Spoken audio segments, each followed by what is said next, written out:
Dá, eu queria aproveitar a sua presença aqui, o seu conhecimento quase enciclopédico de carnaval, tanto que você acompanhou esse ano. A gente teve algumas polêmicas ligadas à política. Primeiro aqui em São Paulo, eu queria trazer o tema da Vai Vai, que inclusive é a escola do meu bairro, lá do Bexiga, e que está sendo ali atacada pelos bolsonaristas que estão pressionando tanto o governo do estado, do governador Tarcísio de Freitas, quanto a prefeitura a não darem mais recursos para a escola por conta de críticas, protestos que foram feitos ao longo do desfile. O poder público deve, a seu ver, se imiscuir dessa maneira na temática, nos enredos das escolas, ou isso deve correr em paralelo? Eu acho que assim, é absurdo pensar que uma escola de samba poderá perder ou deverá perder o direito que ela tem à subvenção da Prefeitura de São Paulo, por exemplo, porque ela fez uma crítica à violência policial. Eu acho que isso seria uma atitude extremamente antidemocrática.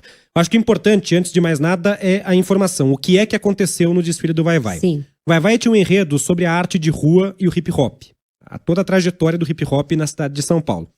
E havia uma encenação em uma ala que reproduzia conflitos entre os membros, os participantes do movimento hip hop e as forças de segurança do metrô de São Paulo. Por quê? Porque um dos pontos de encontro desses jovens lá nos anos 80 era a estação de metrô do Largo São Bento. E aí eu lembro de ter entrevistado o Sidney França, o carnavalesco, no Barracão para fazer as reportagens aqui para a CBN. E o Sidney falava, havia uma incompreensão. Os seguranças do metrô não entendiam quem eram aquelas pessoas, jovens pretos de periferia, que estavam se reunindo, chegando de todos os pontos da cidade, para fazer arte de rua no metrô. E tá na história, estão na história os conflitos entre forças policiais, forças de segurança e os jovens do movimento hip hop. Então, era essa a encenação, era essa a crítica que o desfile trazia. Isso é uma disputa de narrativas, né? Vai ter muita gente que vai se sentir representada por essa crítica e vai ter muita gente que vai achar que essa crítica está errada. E isso também faz parte da democracia, né? Isso também faz. Agora, se a gente começar a entrar numa de que criticou uma força de segurança, tem que perder o dinheiro, que não é dado de presente, é um direito. Exato. E é justificado por tudo partilhado, né? Exatamente, entre todas as escolas.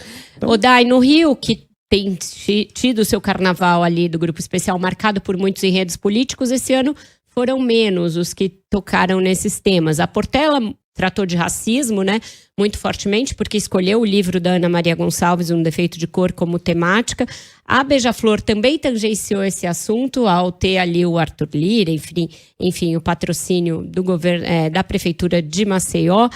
Como é que foi essa junção de política e carnaval lá no Rio? Eu acho que nós tivemos menos referências assim à política partidária, né? Agora, muitos manifestos, né? Então, por exemplo, a Portela falando de racismo, porque tinha um enredo baseado no livro Um Defeito de Cor, né, da Ana Maria Gonçalves, e uma imagem muito bonita, porque o enredo era o Luiz Gama, advogado abolicionista, revivendo as memórias da mãe dele, que foi Quendé, que a gente aqui conhece mais como Luísa Maim, que foi a líder da Revolta dos Malês.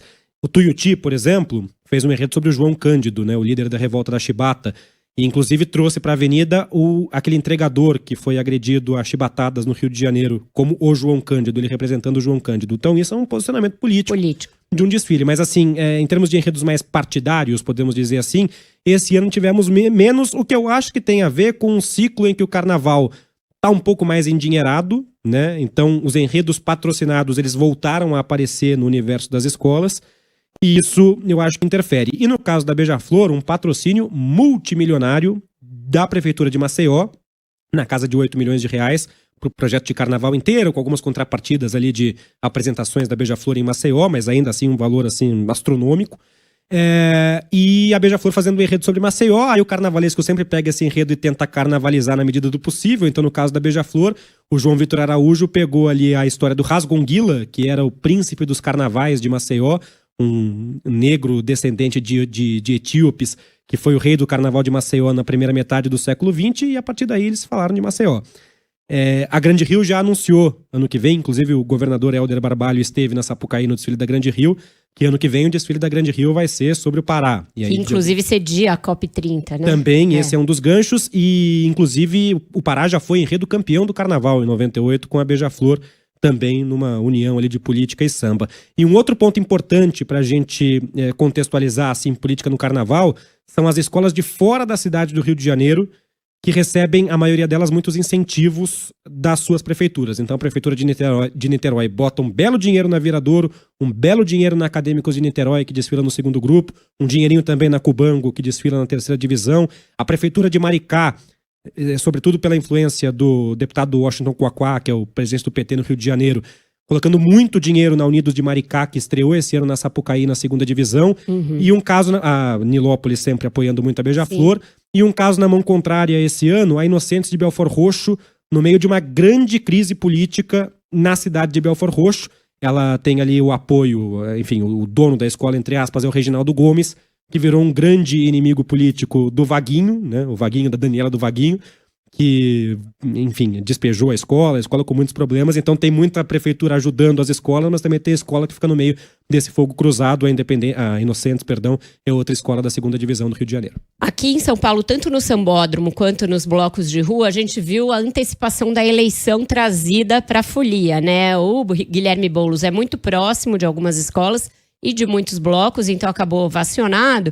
E o prefeito Ricardo Nunes foi vaiado e foi muito criticado pela colocação de grades nos blocos, a história dos horários para os blocos encerrarem.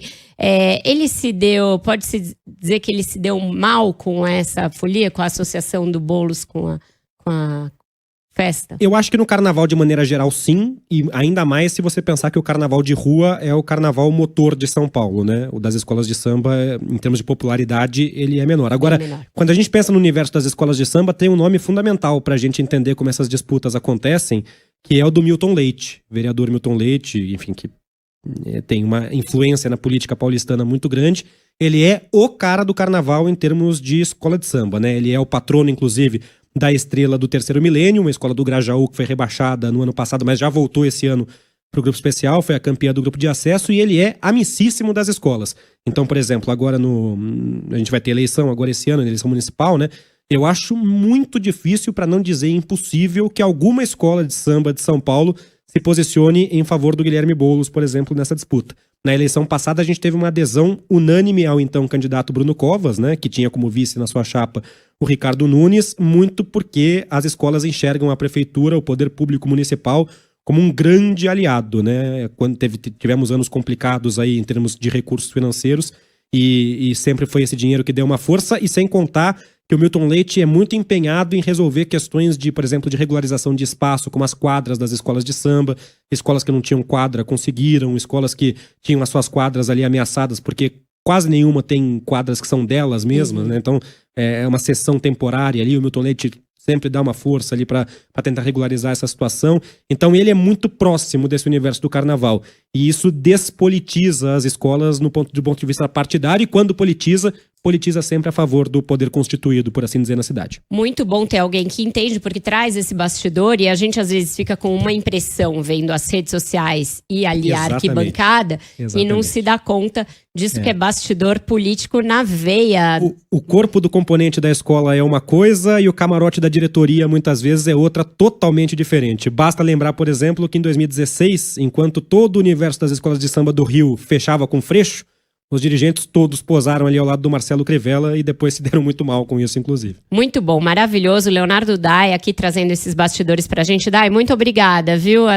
Amanhã, depois você tem trabalho aí pros próximos dias do Rescaldo. Meu Carnaval 2025 começou já, velho. Maravilhoso, é isso.